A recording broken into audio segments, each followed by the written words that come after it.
Hello and welcome to our latest episode of Carfin Catch Up.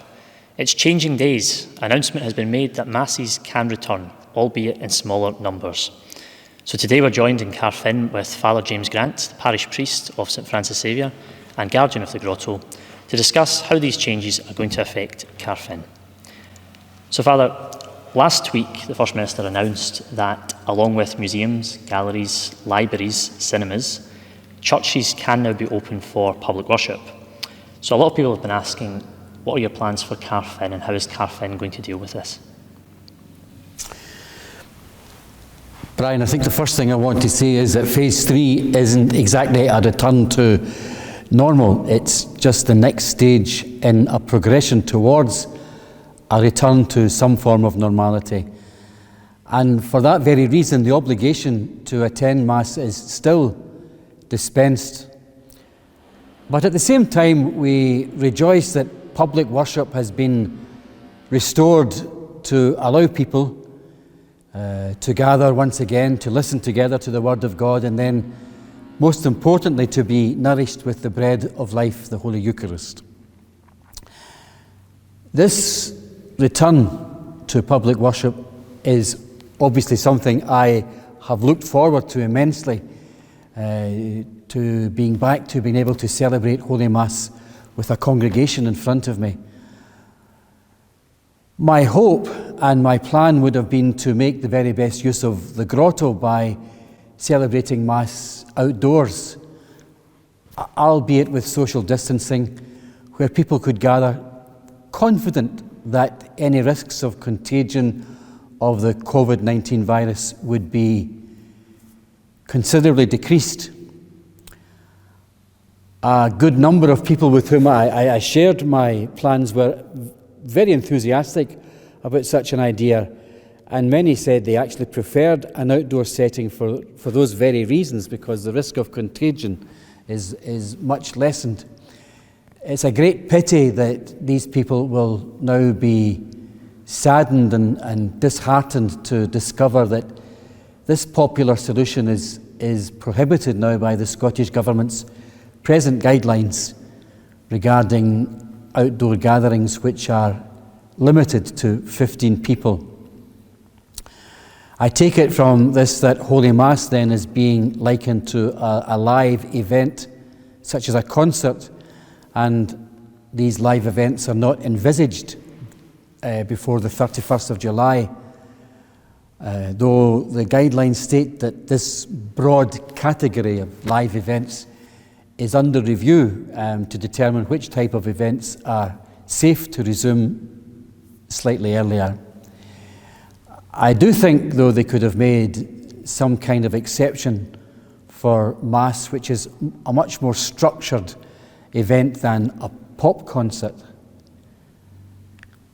If I can speak personally, to me it just doesn't make any sense that you can have 50 people gathered indoors but are only permitted 15 people outdoors, where all the scientific evidence points to outdoors being a much safer environment. Over a good number of weeks, I've sought repeatedly for some form of clarification as to would there be any limit on the numbers attending an outdoor Mass. And no one could give me an answer to that question. I don't think it was really seriously discussed, despite the fact that I said that we had an abundance of stewards, well practiced and ready to control any gatherings and ensuring that all protocols would be observed.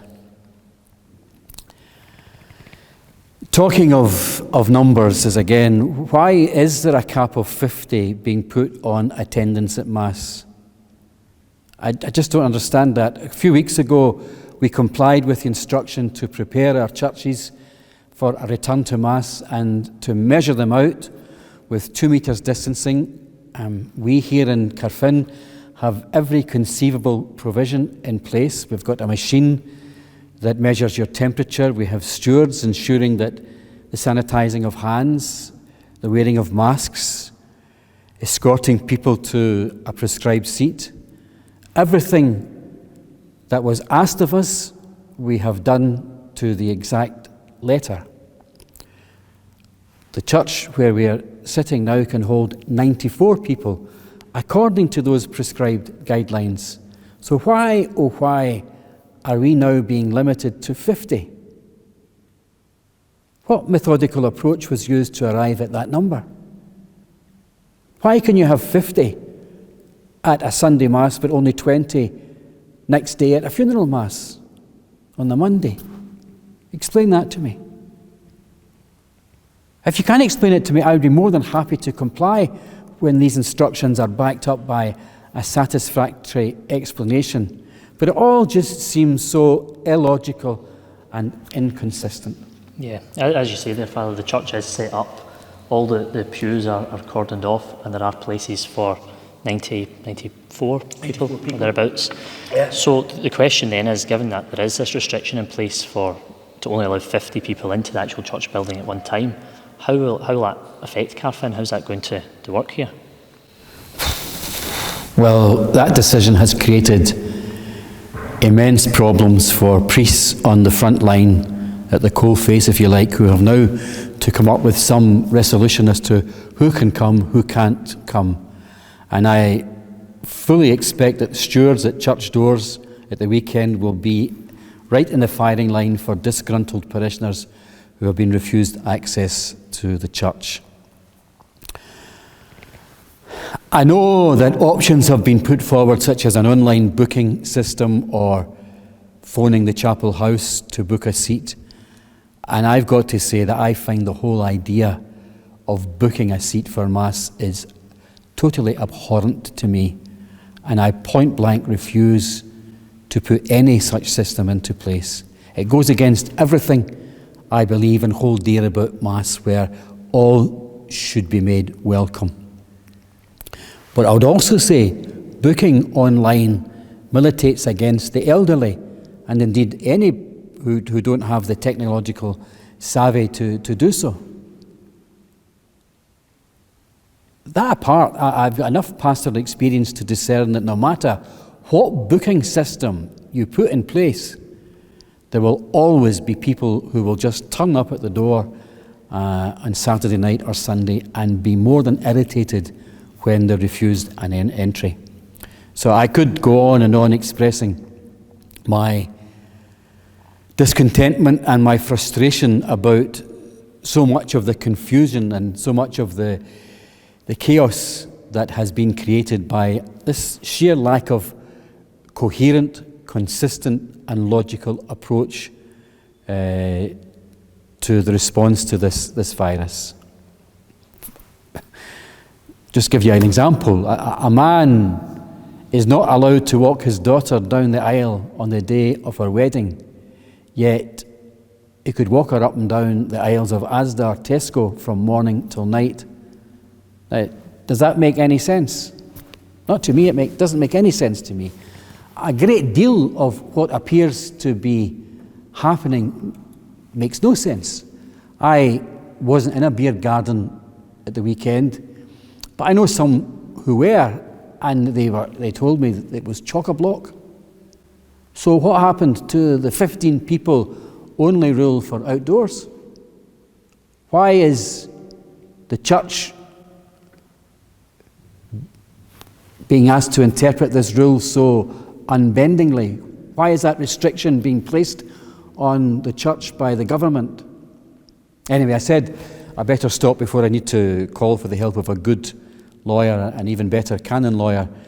So that said, it is good to get those things off my chest. Yeah, I think most people, especially we're seeing online, can see how frustrating it is for priests when there's so many restrictions in place, some of which don't seem to make a great deal of sense.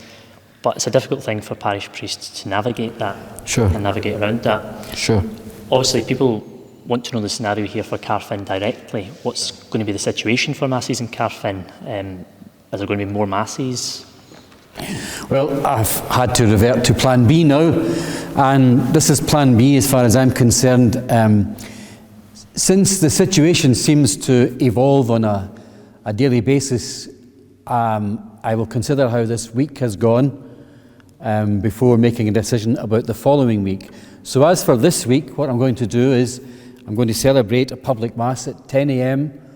in the church on Wednesday, Thursday and Friday.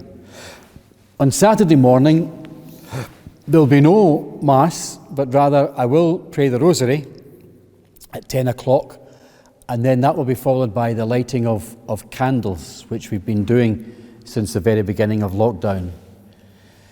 When it comes to the weekend, I fully appreciate that the obligation to attend Mass is temporarily rescinded, but I suspect that the vast majority of Catholics would still want to emphasise the special nature of Sunday being the Lord's Day by attending Mass. So for that reason, in order to accommodate the numbers who would want to come to Mass on the Lord's Day, I'll offer 3 vigil Masses on Saturday, one at 4 o'clock, one at 5 o'clock, and one at 6 o'clock in the afternoon. And Sunday morning, I'll offer 3 morning Masses, one at 9, one at 10, and one at 11. And all of these will be on a first-come, first-served basis. My hope that is if you fail to get into one, you will be patient enough to wait until the next one. Now, names and contact details will have to be taken of everyone in attendance, and I understand fully why that's the case. Nevertheless, you'd more likely to get the COVID-19 virus down at Tesco's, where people are lifting up things and putting them down again, and yet they're not required to have a similar policy. I understand why the policy's there, but again, there's inconsistency. So, better say no more. Right. So the 6 p.m. Mass, just to say, the 16 p.m. Mass on Saturday will be streamed, and the 11 a.m. Mass on Sunday will be streamed. And then after a hectic weekend of 6 Masses, I'm going to take Monday off, so there'll be no Mass on Monday. And as for the rest of the week, then watch this space. So thanks, Father. I'm sure a lot of people will appreciate hearing what's happening in the parish and what the situation is for them attending Mass themselves. Sure. But if I just draw us back to the grotto again, the other side of this site here in Carfin. Over lockdown, we've seen a lot of visitors at the grotto. We've seen a lot of people walking around the grounds, praying, visiting all the shrines. Do you think this is going to change? Do you think the numbers are going to increase as we get back to somewhat normality? Hopeful that it was good to see the number of people visiting the grotto during lockdown. I have to be honest and say I think a lot of them were using it as a local place in which to exercise. So I turned a blind eye to so much of that. But I think now as we enter this next phase 3, I would like to remind all our pilgrims of the guidelines that have been there for a long time, for many years, with regard to visiting our beautiful grotto, to allow us to make use of the grotto and its shrines for the celebration of Holy Mass and other things. So I think if we keep in mind all these guidelines, then we will, all the practices that have been very much part of the grotto protocol in the past, then we can all safely and respectfully use the grotto, preserving its purpose as a place of prayer and contemplation. So I think the first thing I would want to say now is that dog walkers no longer use the grotto to exercise their dogs. This prevents any potential hazard to public health from dog mess, and unfortunately there has been some dog mess in the grotto. I would also say one of the nice aspects of lockdown and the fact that the schools were not there is that there were many children coming to the grotto with parents and grandparents. So I would like to encourage people to bring their children to the grotto and encourage the children to pray and to become very aware of the saints in the grotto. But at the same time to be mindful of other visitors and to discourage them from playing as they would in a public park. That will ensure that the grotto can remain a place of prayer and contemplation. Yeah, I think that also the grotto grounds are inappropriate for bicycles. really the chips and the red ash, and a nasty accident if some little child fell off their bike. It would be an accident to them and also an accident to other people. So I don't think bikes are a good idea in the grotto. And finally, for safety reasons, cars and other vehicles should be parked in the marked bays at the church and the entrance to the grotto. Because so many cars have been parked there, it almost looked like a car boot sale some days. Of course, exceptions will be made for those with mobility concerns, and we wouldn't want them to be in any way distressed. But it should be the exception, really, that cars be driven through the grotto. You go to Lourdes and Fatima, and you don't see cars being driven through the grotto. So apart from the safety angle as well, we want to ensure that the tranquility and the serenity that you can experience at other signs you can get here in Carfin. Guardian of the grotto is one of the privileges that come with the pastoral responsibility of St. Francis Xavier Parish. And in assuming this role, I am very conscious that this is a privileged assignment, and that I walk in the footsteps of giants who have gone before me, not least of all the great Canon Taylor. So honouring these outline practices will safeguard the grotto as a sacred space designated for prayer and devotion in harmony with the purpose for which it was established and developed over almost 100 years. So I would ask people to respect really the purpose of the grotto, which is prayer, reflection, where they can do all those things in safety without any danger of being knocked down by a bicycle or a car, or walking into or treading on dog mess or one of those things. Yeah, I'm sure that will be one of the nice things to see going forward as more people are able to travel further distances to come to the grotto and see it used for the purpose for which it was built, for that prayer and peace. So thanks very much, Father, for joining us today and giving everyone a little insight into what's coming up over the next week or so. And of course, we'll keep you updated online and on the Facebook page, as it is still a changing situation week on week. So thank you for joining us.